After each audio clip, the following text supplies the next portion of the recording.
David Lépée, bonsoir. Bonsoir. Alors vous êtes dans un genre un peu différent, si j'ose dire. Donc vous ne travaillez pas dans l'auteur anglais classique et remis au goût du jour par les films de James Ivory. Vous êtes titulaire d'une licence en philosophie et en littérature française. Vous êtes surtout un intellectuel, un écrivain, un auteur. Vous écrivez pour Éléments et Crisis, entre autres, et vous avez une passion depuis un certain temps, qui est de faire en sorte que les choses soient intelligibles et de voir surtout comment est-ce qu'il y a des pans entiers de la culture qu'on a tendance à ne pas explorer et qui sont pourtant extrêmement révélateurs. Et notamment dans ces pans culturels où vous butinez avec plaisir, il y a la science-fiction soviétique. Et la science-fiction soviétique, non pas la science-fiction littéraire, mais la science-fiction cinématographique. Voilà, c'est encore autre chose, et ça fait partie, comme vous le dites, de ces pans de culture, du patrimoine mondial qu'on a tendance à négliger ou à ignorer. Et ce qui est intéressant avec le cinéma soviétique en général, c'est qu'on s'aperçoit, dès qu'on fait la découverte d'un film, quand on pense avoir trouvé une perle rare, que parfois c'en est une, et que parfois une simple recherche sur Wikipédia nous démontre qu'il s'agit d'un énorme succès en salle qui peut aller parfois jusqu'à 60 millions de vues, 60 millions d'entrées en salle, ce qui, c'est l'équivalent de gros blockbusters à l'Est, derrière le rideau de fer. Mais quand le rideau de fer est tombé, quand le mur de Berlin est tombé aussi, peut-être que les gens déjà à ce moment-là avaient plus urgent à faire, et ce n'est pas à ce moment-là que le cinéma, que la diffusion du cinéma entre l'Est et l'Ouest s'est libéralisée. C'est bien plus tard, plutôt avec l'arrivée d'Internet. Je suis donc tributaire et reconnaissant de cette liberté-là, mais je pense que c'est plutôt à partir des années 2000 et plutôt même 2010 que 90 qu'on a enfin pu découvrir ces œuvres de qualité variable qui avaient été ignorées. Donc il faut remercier les plateformes Internet de l'impérialisme américain d'avoir permis de populariser l'art communiste. Voilà, souvent ces plateformes aujourd'hui sont des plateformes de l'impérialisme russe aussi, donc ça se vaut. Dans cette science-fiction soviétique, et évidemment, il y a un lien direct avec ce qu'on évoquait il y a quelques minutes, avec ce livre de Foster, La machine s'arrête. Il y a bien sûr l'idée progressiste d'un monde merveilleux à venir, que la technologie va accoucher, et donc la science-fiction nous présente le monde d'après, comme on a dit pendant toute l'année 2020. Et donc ce monde d'après est un monde où la technique règne, où évidemment le matérialisme historique règne aussi. Ce sont des films soviétiques où on a éliminé toute idée de Dieu et où on baigne dans le bonheur. Et est-ce que ces films sont tous complètement débridés, fantaisistes, scientifiquement faux, ou est-ce qu'au contraire, il y a une veine qui s'essaye à être la plus réaliste possible dans l'anticipation ? Oui, les deux coexistent, comme d'ailleurs dans le reste du cinéma de science-fiction à travers le monde. Il y a ce qu'on appelle la hard SF, souvent, c'est le terme dans la science-fiction américaine, c'est la catégorie de la science-fiction qui essaye de donner une vraisemblance scientifique à son propos, ou alors donc de manière sérieuse à travers des théories, que ce soit en physique quantique ou en astronautique par exemple, ou alors de manière un petit peu plus en surface à travers une rhétorique, une apparence technique. C'est toujours très amusant quand on voit un film de science-fiction de réaliser qu'on entend des astronautes, des pilotes ou des scientifiques parler, qu'on ne comprend rien, et que c'est cette mécompréhension qui rend la chose vraisemblable, parce que si on ne comprend pas, c'est que c'est vraiment des gens plus savants que nous, donc que c'est sérieux. Ça, c'est la RDSF, elle existe aussi en URSS. Il y a toute une catégorie qu'on appelle plutôt utopique, qui privilégie plutôt l'imaginaire, la prospective large. On dit toujours que la science-fiction soviétique est plus optimiste que la science-fiction occidentale. C'est vrai, pour des raisons idéologiques notamment. Déjà le progressisme, la confiance en un avenir radieux, l'horizon est rouge, et au fait que si cet avenir est entre les mains du parti qui veut notre bien, l'avenir ne saurait être que meilleur, mais aussi parce que il y a une liberté prise dans la temporalité. Beaucoup d'utopies de la science-fiction soviétique, et c'est aussi valable en littérature, nous projettent très loin dans le futur. Donc on peut imaginer que que les crises actuelles, qu'elles soient économiques, sanitaires, écologiques, ont amené peut-être à des périodes sombres, mais que ces périodes sombres, entre-temps, ont été résorbées. Ce qui peut aussi créer une certaine ambiguïté, parce que s'il est possible d'imaginer une utopie, par exemple communiste, dans 100 ou 200 ans, la projeter dans 20 000 ans pourrait remettre en question le primat de ce magistère en imaginant qu'il est changé, qu'il est évolué. Plus l'utopie est lointaine et plus la perspective est heureuse et on approche d'une vision téléologique un petit peu du paradis, de l'achèvement. Parmi toutes ces œuvres, il y a un auteur, je crois, qui vous intéresse particulièrement dont vous avez étudié l'œuvre et vous pardonnerez mon accent absolument atroce, Pavel Klouchantchev, qui est, si j'ose dire, à un moment particulièrement intéressant, surtout pour nous aujourd'hui en 2020, bientôt 2021, c'est que il est dans un style. Il vient du documentaire, il est passé aux effets spéciaux, et donc là, il se retrouve à imaginer des films de science-fiction tout en s'appuyant sur véritablement l'état de la science, y compris la science aéronautique. N'oublions pas que ce sont les Russes ont été les précurseurs en matière de conquête spatiale. Gerson Bessed nous en avait parlé il y a quelques mois ou un an ou deux sur cette antenne. Il est là en train de faire des films qui hésitent, si j'ose dire, entre le reportage et la fiction. Oui, il exprime bien cette dualité parce qu'il est réuni dans sa propre œuvre entre la hard SF, c'est-à-dire le réalisme qui est poussé plus loin que la fiction réaliste chez lui, qui est poussé jusqu'au documentaire, et la rêverie. Il a réalisé plus d'une centaine de films, dont la plupart sont des documentaires. C'était quelqu'un de très très investi dans le système.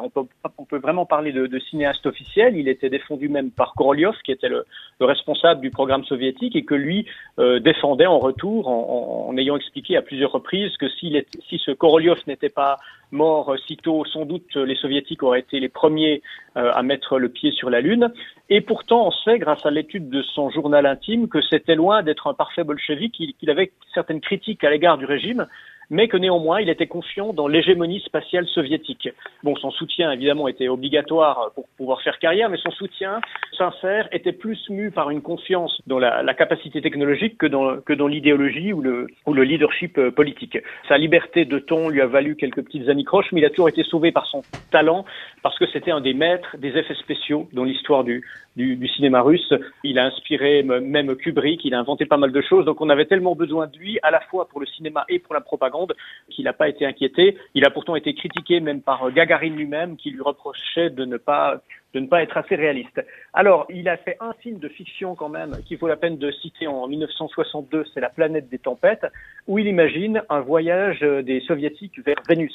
Il faut savoir que la planète Vénus apparaît souvent dans la science-fiction soviétique et qu'elle est un peu l'équivalente de la planète Mars dans la science-fiction américaine. On ne sait pas pourquoi, mais il y a toujours cette dualité. Sur cette planète Vénus, film très fantaisiste parce qu'on y trouve des dinosaures, des araignées géantes, des monstres, fleurs, pieuvres, tentaculaires, une cité engloutie comme l'Atlantide, ça peut faire penser à certaines nouvelles de Ray Bradbury dans les Chroniques martiennes. Et là, il déploie beaucoup de trouvailles en termes d'effets spéciaux, notamment en filmant ses acteurs à travers des aquariums pour faire croire qu'ils sont dans l'eau, histoire de recréer des reflets marbrés avec des aquariums hors champ, des acteurs qui sont tenus par des câbles pour paraître plus légers, des fumigènes au sol pour simuler le sable qui se répand dans l'eau. Un peu du bricolage, mais quelque chose qui est très efficace, on le voit au rendu. C'est un film qui au-delà de la simple aventure, pose le primat de l'humain sur la machine, ou plus exactement du travail humain sur la mécanisation, qui est une constante chez Klouchantchev, qui était comme plutôt un humanisme, et c'est toute une réflexion sur le développement exogène de la vie sur une planète qui pourrait être colonisée comme une plante peut être colonisée par des graines emportées par le vent. Et ce film a tellement bien marché, y compris en dehors de l'URSS, qu'il a été racheté par Roger Corman, donc le réalisateur américain, qui était un passionné de cinéma soviétique et qui rachetait pour pas très cher d'ailleurs des films, qui le remontaient, qui ajoutaient des scènes supplémentaires, qui ont modifié le contenu idéologique. Et avec les bandes qu'il a rachetées, il a fait 2 films en 65 et 66. Il y a Voyage sur la planète préhistorique et le voyage sur la planète des femmes préhistoriques. Voilà, c'est 2 nanars que j'ai vus. C'est à peu près les mêmes images, mais doublées et en rajoutant des scènes de vénusiennes en bikini qui n'avaient pas dans le montage original.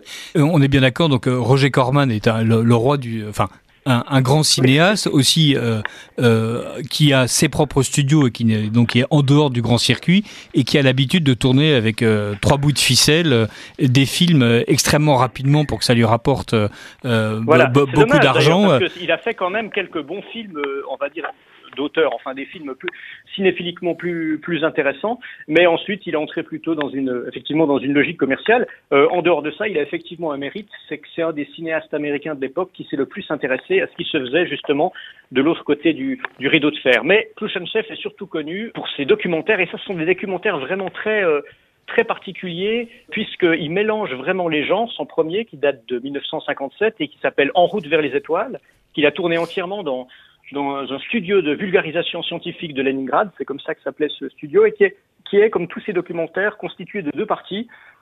Une partie scientifique et une partie prospective. Il dédie son film à Konstantin Tsiolkovsky, qui est le père de l'astronautique moderne, pas seulement russe, mais mondial, et qui est l'auteur d'une formule assez connue qu'on aime bien citer en URSS, c'est « La Terre est le berceau de l'humanité, mais on ne peut vivre dans un berceau toute sa vie ».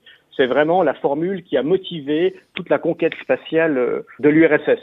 Le film commence par une espèce de reconstitution de la vie de ce scientifique qui imagine la création de nouveaux carburants, qui réfléchit sur la propulsion, la pesanteur, les premières fusées. On en profite pour faire une critique du régime tsariste parce qu'il ne le reconnaît pas à sa juste valeur. Il est né à la fin du 19e siècle. On entend un commentaire en voix off qui nous dit que la science officielle de la Russie tsariste tourne le dos au génie russe. Elle se prosterne obséquieusement devant l'Europe. L'Europe maintenant devenue concurrente, puisqu'il s'agit de se lancer avec l'Occident dans cette conquête. Il y a une scène très connue dans ce film qui est la mise en scène d'une cabine spatiale bien avant qu'il les ait vraiment envoyés dans l'espace.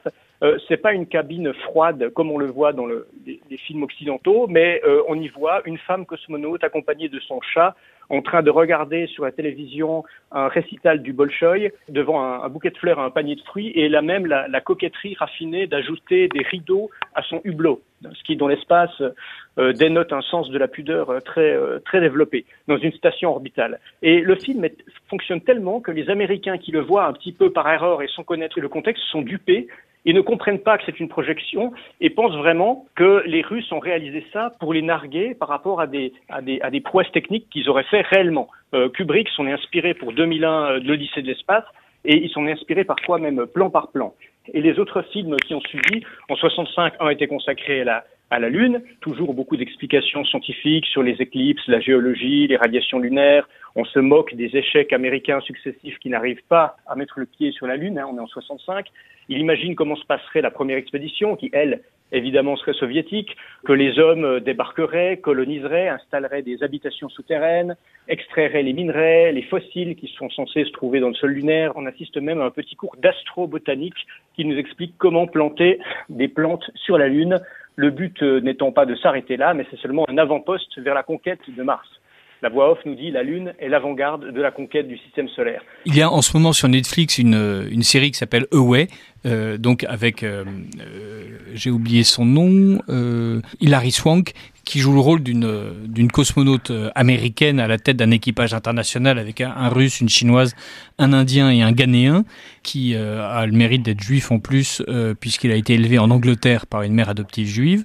Et donc voilà, on a droit à un panel soigneusement composé de toutes les races, de toutes les tendances, de toutes les religions, avec une exception notable, les Européens. Et donc c'est depuis la base lunaire que les cosmonautes partent pour la planète Mars, avec un vaisseau spatial où il y a une serre et où chacun dans sa chambre a effectivement peut-être pas des rideaux au hublot, mais en tout cas un grand luxe d'objets personnels par rapport à ce qu'on imagine être la vie des cosmonautes. L'internationalisme dont vous parlez, il est très présent dans le cinéma russe. On a souvent des équipes de scientifiques ou des équipes de cosmonautes qui sont des équipes internationales, en général en faisant la part belle à côté des Russes aux représentants des pays non alignés, notamment des gens d'Asie et d'Afrique, avec toujours quelques occidentaux, américains et autres qui jouent un rôle un petit peu ambigu, qui sont en général le maillon faible, les traîtres, les lâches, mais qu'on finit par pardonner au nom de la coexistence pacifique. C'est très fréquent. Alors là c'est amusant, c'est que évidemment Away a un cosmonaute russe, Popov, parce que donc les scénaristes américains sont toujours très originaux. Et donc Popov devient aveugle, voilà, à cause du mal de l'espace. Il le cache à ses camarades cosmonautes. Donc il y a un effet miroir tout à fait délicieux. C'est d'ailleurs assez drôle parce que généralement dans le cinéma américain sur l'espace, on est sur des équipes complètement américaines. Alors oui, c'est vrai, souvent. Hein. Sur Netflix, il y avait la série Space Force qui montre la volonté des États-Unis de redevenir concurrentiel dans la conquête de l'espace en faisant justement alliance avec la Russie et qui se retrouve en butte justement aux géants chinois. Il y a quand même Star Trek où, pour bien montrer que la Fédération est un truc plus intelligent, donc dans Star Trek, il y a un ingénieur russe dans le vaisseau Entreprise, et il y a un Japonais, il y a un Vulcain. Autrement dit, voilà, on est déjà là aussi dans l'internationalisme et même dans le fait d'avoir intégré des races extraterrestres aux équipages. Ce qui est intéressant dans cette science-fiction russe, c'est qu'il y a évidemment un projet politique, et vous le signaliez tout à l'heure, dire quand on se projette 20 000 ans en avant, on risque d'être dans un paradis soviétique et quand même un peu décalé par rapport à la réalité de ce que vivent les soviétiques et les pays frères au moment où le film sort. Et donc une partie de cette science-fiction se projette plus raisonnablement dans un avenir où il y a encore un certain nombre d'antagonismes, où la dictature du prolétariat n'est pas encore planétaire ni cosmique. Il y a un arrière-plan politique qui est net. Alors oui, moins on se projette loin et plus l'arrière-plan politique ressemble à celui que connaissent les spectateurs. Alors évidemment, il peut être projeté à l'extérieur, notamment sur les autres planètes. Hein, c'est ce qu'on appelle aux États-Unis le space opera. C'est le cas, par exemple, du tout premier film de science-fiction soviétique qui s'appelle Aelita. Aelita, c'est un film qui date de 1924, réalisé par Yakov Protazanov et qui est inspiré d'un roman de Tolstoï, pas Léon, pas celui qu'on connaît tous, mais Alexis Tolstoï, qui était, je crois, son petit-neveu. C'est vraiment le premier long métrage et même le premier métrage tout court. Il y a eu au même moment des courts-métrages d'animation, mais qui ne sont pas antérieurs, qui parlent de science-fiction et qui imaginent, même si c'est sur un mode onirique, la conquête de Mars par une équipe d'astronautes russes qui découvre en fait une population martienne qui vit sous le joug d'une impératrice ou d'une reine, Aelita, et ils poussent ce peuple à la révolte de façon à fonder les républiques socialistes soviétiques de Mars. Ça part comme ça. Donc il y a une projection vers l'extérieur des conquêtes de l'intérieur. Ensuite, à l'intérieur, c'est-à-dire non pas à l'intérieur du pays, mais à l'intérieur du monde terrestre, les antagonistes restent, puisqu'il y a toute une partie, notamment dans la première partie de l'histoire du cinéma de science-fiction soviétique, où l'antagonisme américain est mis en avant à travers un message anti-impérialiste d'une part, et souvent anticapitaliste, le capitalisme étant tourné en dérision. Dans le cadre de la conquête spatiale, on se moque par exemple des Américains dont les voyages sont financés par des entreprises privées et qui financent la construction de leurs fusées en passant des messages publicitaires dans l'espace. Coca-Cola est par exemple cité plusieurs fois dans certains films soviétiques pour se moquer de la marchandisation de tout, contrairement à la conquête de l'espace côté russe qui, elle, est entièrement financée par l'État. Et le message anti-impérialiste, lui, est un peu plus ambivalent dans la mesure où il y a un pan, on pourrait dire anticolonialiste, où le scénariste va prendre parti pour des peuples, par exemple des peuples extraterrestres qui sont colonisés, et on va les inciter à se révolter. On a un petit peu une parabole tiers-mondiste de la guerre des étoiles, et un autre pan où, au contraire, les bons soviétiques colonisent comme dans Aelita, justement, colonisent des planètes étrangères pour le bien des peuples qui s'y trouvent, en renversant leurs gouvernements féodaux, corrompus, et en leur amenant l'abondance et les lumières. Sur ce plan-là, il ne faut pas oublier que le monde soviétique socialiste est à la fois, à bien des égards, dans ses rapports géopolitiques, un anti-impérialiste et aussi un empire. Francis Vanciton, est-ce que vous avez une question à poser à David Lépée sur ce champ de la science-fiction soviétique ? Car vous êtes sur Radio Courtoisie en train d'écouter David Lépée dans le libre journal de la réaction qui nous parle de science-fiction soviétique après que nous avons évoqué La machine s'arrête, le roman de Foster, roman de science-fiction lui aussi. J'avais une question parce que vous disiez que c'est un cinéma soviétique qui n'était pas seulement russe comme on pourrait le penser un peu rapidement. Et est-ce que fondamentalement, les différences nationales se retrouvent dans cette manière de lire la science-fiction et de faire de la science-fiction? Oui, c'est un empire qui est tellement vaste, qui comprend des peuples et des cultures très différentes. J'ai circonscrit mon domaine de recherche à ce qu'on appelle au sens large le bloc de l'Est, est un petit peu plus large que ça parce que ça implique aussi les pays qui entrent dans l'ère soviétique, ailleurs dans le continent européen.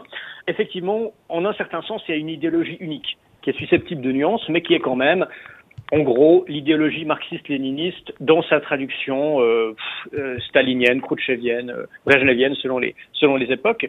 Mais si tout le monde suit cette idéologie et que chacun a sa propre variante locale du parti unique, il n'empêche que ce sont des peuples déjà avec des langues différentes, des cultures, des folklores différents, mais vraiment des sensibilités culturelles différentes. Beaucoup des films que j'étudie sont russes, bien sûr, mais pas uniquement. La science-fiction russe, eh bien, c'est une science-fiction héroïque, inspirée en partie, mais seulement en partie par les canons du réalisme socialiste, c'est-à-dire avec des jeunes héros forts, beaux, valeureux, vertueux, dans une idée de dévotion au collectif et de dévouement. Par contre, dès qu'on va chez les Polonais, où la science-fiction apparaît plus tard, elle reste dans les clous, mais elle est quand même contestatrice, et sa manière de contester, en général, c'est une vision un peu pessimiste, voire carrément nihiliste du monde tel qu'il est. En cela, il se rapproche de la science-fiction occidentale, combien même elle est encore dans le giron soviétique. On a, et ça c'est ma préférée, la science-fiction tchécoslovaque, qui est sans doute la plus libre, en tout cas sur le plan de l'esprit, parce que déjà c'est la plus drôle, souvent c'est la plus poétique aussi, à mon avis, dans toute l'histoire du XXe siècle, le cinéma de Tchécoslovaquie est un de ceux, trop méconnus malheureusement, mais qui a amené le plus d'innovation, de poésie, d'onirisme, de beauté. Et là, on trouve beaucoup d'humour, un humour qu'on qualifierait un peu de surréaliste, qui serait impensable en Russie. Et en RDA, donc en Allemagne de l'Est, alors spécificité, c'est qu'on a un grand conformisme idéologique dans le message des films, mais une certaine liberté dans la représentation, et notamment dans la représentation du corps, de la nudité, et même d'un certain érotisme. Alors que vraiment, la science-fiction russe de cette époque, elle est très peu érotique. Les héroïnes ressemblent, j'ai envie de dire, elles ressemblent à des femmes des albums de Tintin. C'est-à-dire... Oui, donc on est loin de Barbarella. Ah oui, complètement. Elles sont dénuées de la moindre libido. Alors que dans les films d'Allemagne de l'Est, alors on trouve des héroïnes qui seraient un peu dans le type de Barbarella, à la fois dans la plastique et dans les costumes. On est quand même dans le pays du naturisme, du freie Körperkultur. Ça se voit un peu. Et ça ne dérange pas les mœurs politiques communistes allemandes, tout simplement parce que c'est allemand. Et puis on a alors le pire, c'est les Hongrois. Ah mon Dieu, les Hongrois. Leur cinéma se développe un peu plus tard, mais c'est un cinéma qui annonce le cinéma télévisuel à petit budget, mal joué, mal éclairé, d'affreux effets spéciaux. Ça, c'est le fond du panier de la SF soviétique. Elle s'est très peu exportée, mais ça valait la peine de l'étudier pour voir qu'elle participe aussi à ça. Mais au fond, est-ce que cette liberté n'est pas en partie liée à cette sorte de hiatus qu'il y a entre faire de la SF dans des cadres où, si vous voulez, l'art officiel et celui dont vous parliez du réalisme, de l'héroïsme, du réalisme socialiste ou du réalisme de l'héroïque socialisme, et qui justement, normalement, met en avant le réel, le concret, les valeurs du prolétariat, alors que l'espace implique une certaine forme d'aristocratie, vu que tout le monde ne prend pas les fusées, n'en déplaise à Elon Musk. Avant cela, en fait, les débuts de la science-fiction en littérature sont sans doute été plus libres que les débuts de la science-fiction au cinéma. Quelques années avant, on considérait que cette littérature-là, qui était éditée dans des revues spécialisées, était avant tout destinée aux enfants et aux adolescents, et on avait tendance à laisser plus de liberté à ce marché-là, parce que c'était un marché de niche qu'on ne pouvait pas vraiment en faire entrer dans le giron de la propagande. Et il a fallu que cette littérature gagne en maturité et acquiert ses lettres de noblesse pour que elle ait à la fois une reconnaissance officielle et, avec cette reconnaissance, un contrôle accru de l'État, donc éventuellement de la censure. Et quand c'est arrivé au cinéma, évidemment, c'est tout de suite passé par là, non seulement parce que le cinéma s'adressait aussi à des masses assez larges, mais aussi parce qu'il avait besoin de financement et que on peut écrire encore des livres en étant boycotté, même si c'est difficile, mais au moins on a les moyens matériels de le faire. On ne peut pas faire de film sans avoir le soutien de l'État. Pareil en Allemagne de l'Est, où c'était un grand studio qui s'est mis en place pour faire des films de science-fiction à très gros budget. Mais pour revenir à votre question, la plupart des héros, en tout cas les héros de gens qui vont dans l'espace, de cosmonautes, appartiennent forcément à une élite. Mais c'est un élitisme qui cadre très bien avec la vision soviétique, c'est l'élitisme du mérite, des gens d'extraction populaire qui ont réussi à partir dans l'espace ou grâce à leur capacité physique et morale ou grâce à la sélection du mérite. Et on est toujours dans le stakhanovisme. À tout point de vue, c'est un thème qui revient souvent, stakhanovisme individuel, stakhanovisme de groupe, des équipes qui s'illustrent par leur prouesse. Il y a un film des années 70 qui s'appelle Moscou Cassiopée, où ce sont des jeunes de 15 ans, des jeunes du Komsomol, qui sont sélectionnés pour leurs aptitudes en physique pour être envoyés dans l'espace à la recherche de vie sur une planète inconnue. C'est quelque chose qui se retrouve souvent. Alors évidemment, on ne retrouve pas vraiment la lutte des classes à l'intérieur des navettes spatiales, mais on la retrouve parfois sur les planètes sur lesquelles on débarque. Est-ce que cette glorification de la technique, c'est un peu ma marotte, vous fait penser dans le discours sur lequel elle s'appuie, la propagande qu'elle met en place, à la manière dont aujourd'hui, en France, dans l'Union européenne, aux États-Unis, enfin bref, dans ce que les journalistes appellent le monde entier, c'est-à-dire en gros l'Occident et ses métastases. Et est-ce que on a le même sentiment d'une glorification de la technique pour la technique, où au bout du compte, la science est moins mise en scène que l'idée de la science, l'idée qu'il y a un progrès matériel, scientifique, inéluctable, absolument certain, qu'on ne peut critiquer, et que tous ceux qui sont contre cette science, cette religion de la science qui est censée remplacer les vieilles religions et les vieux oripeaux religieux, est devenu en fait le vecteur d'une domination politique? Alors ça dépend un peu du médium, parce que le discours dont vous parlez, c'est en partie le discours officiel tel qu'il est délivré par les États, par les médias qui sont plus ou moins à leur botte et par une partie de l'intelligentsia. Mais le cinéma, en régime capitaliste, aussi dépendant soit-il des financements et aussi censuré soit-il lui aussi, est obligé quand même de répondre à une autre loi que le financement public, qui est la loi de l'offre et de la demande. Et j'ai l'impression que le cinéma en général et le cinéma de science-fiction en particulier, aujourd'hui, il va aborder ces thèmes sous un angle critique, voire extrêmement critique, plus encore qu'à l'époque, et tous les films de science-fiction, surtout les plus intelligents et surtout ceux qui ont le plus marché ces dernières années, étaient plutôt dans la critique du scientisme à outrance, dans la critique du transhumanisme, ce qui était déjà le cas il y a plusieurs décennies dans le monde occidental, mais ce qui n'était pas le cas en URSS. Il faut bien se dire que, contrairement à ce qu'on peut imaginer, certains films ou livres de science-fiction américains n'ont pas été censurés sur le marché soviétique au moment où ils s'y sont introduits. Pourquoi ? Parce qu'on considérait que le pessimisme des auteurs et des cinéastes américains, loin d'être immoral, comme on pourrait le penser dans la propagande, était la preuve qu'une société capitaliste comme les États-Unis ne pouvait que créer des auteurs et des cinéastes pessimistes, et qu'il était normal que ces auteurs et ces cinéastes, étant américains, envisagent l'avenir de leur monde avec un profond pessimisme, alors que les auteurs et cinéastes russes, eux, forcément, en exerçant le même métier, allaient développer non pas des visions dystopiques, mais des visions utopiques. Alors, aujourd'hui, en Russie comme ici, c'est complètement différent. Il y a d'ailleurs de très bons films de science-fiction russes qui sortent aujourd'hui, qui sont plutôt dans la veine pessimiste, comme les nôtres. Mais aujourd'hui, un film de science-fiction qui développerait la thèse dont vous venez de parler, un film qui nous ferait du Laurent Alexandre, je pense pas qu'il marcherait. Ou alors il marcherait uniquement pour faire le buzz, en créant une polémique. Ces discours sont dissibles dans les universités, sont dissibles dans les médias, sont dissibles par les politiques, ils correspondent à une certaine réalité, à un certain discours officiel, mais c'est pas ça que les gens ont envie de voir. Non pas parce qu'ils ont envie qu'on les distrait, mais parce que le cinéma d'anticipation, surtout d'anticipation, on va dire, à court terme, est considéré comme un moyen de maintenir sa vigilance, parce que la science-fiction, c'est ce qui nous permet de dire, tiens, qu'est-ce que va nous amener le développement de la robotique, de l'automatisation, de l'intelligence artificielle, du transhumanisme.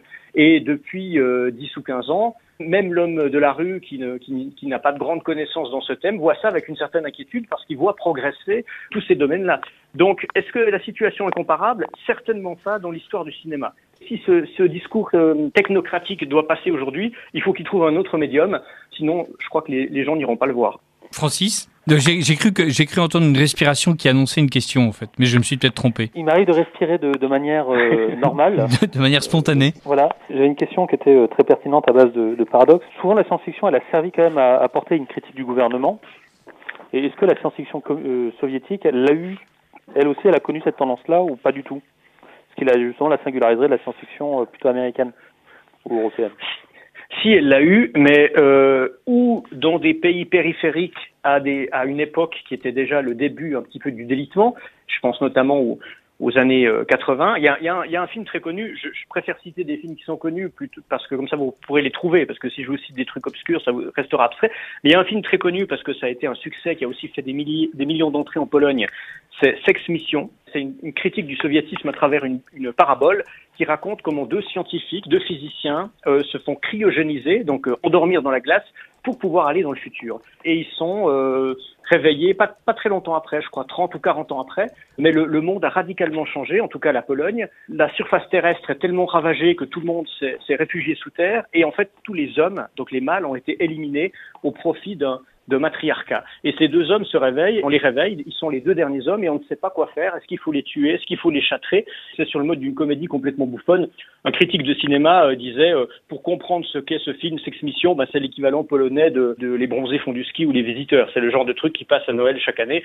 Mais à travers cet humour un peu de corps de garde, cette misogynie rigolote, plus l'addition de jolies filles sexy en tenue vinyle, c'est une métaphore tout ça. Il ne s'agit pas réellement d'une critique d'un matriarcat qui n'existe pas vraiment, mais d'une critique d'un pouvoir impérial dont la Pologne essaye de se défaire, et elle le fait de manière détournée, ironique et assez peu politisée.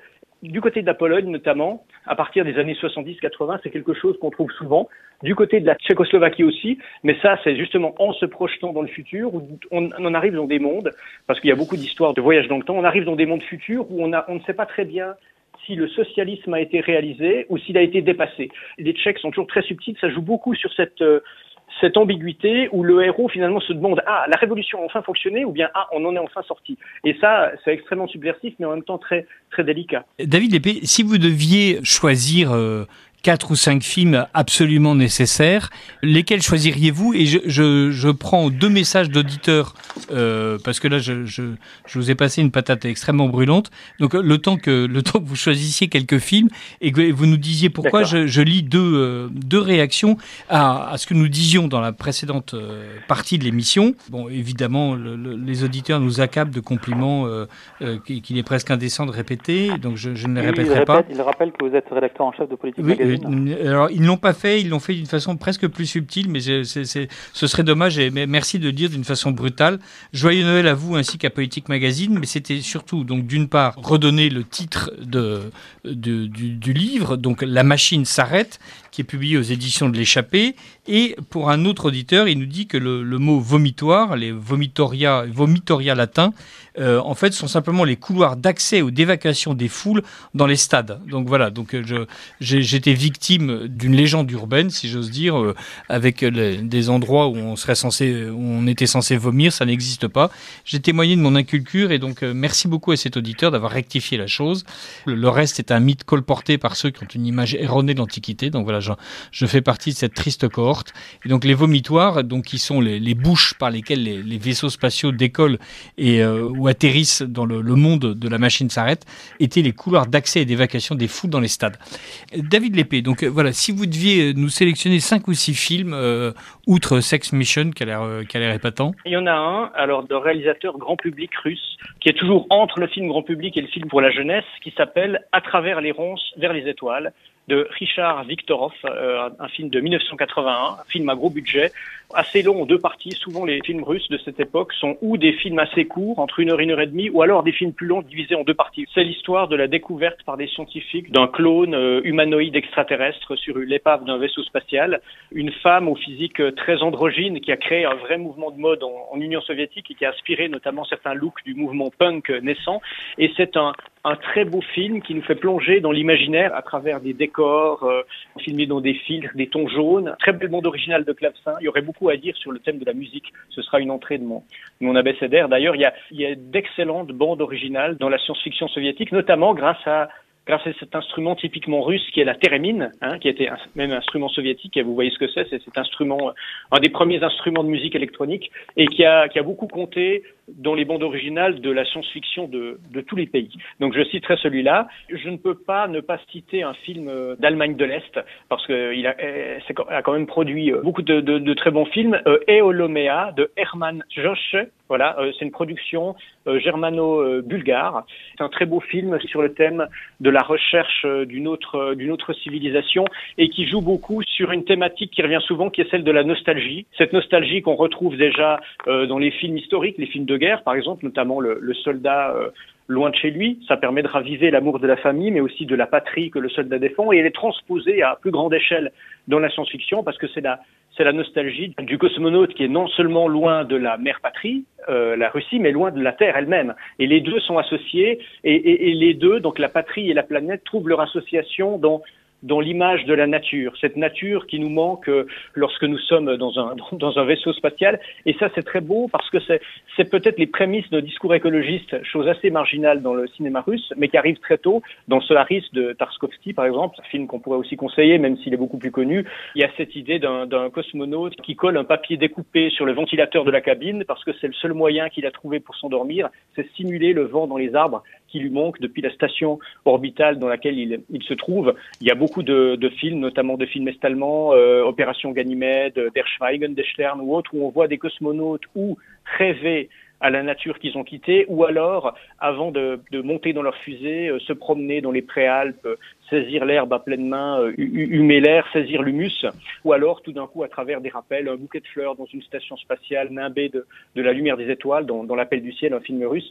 C'est très présent dans ce film dont je parlais. Et sinon, quand même, un film tchécoslovaque. Alors là, il y en a beaucoup, mais disons, il y en a un qui est particulièrement drôle. C'est une science-fiction un peu plus terre à terre. Ça s'appelle Qui veut tuer Jessie de Václav Vorlicek.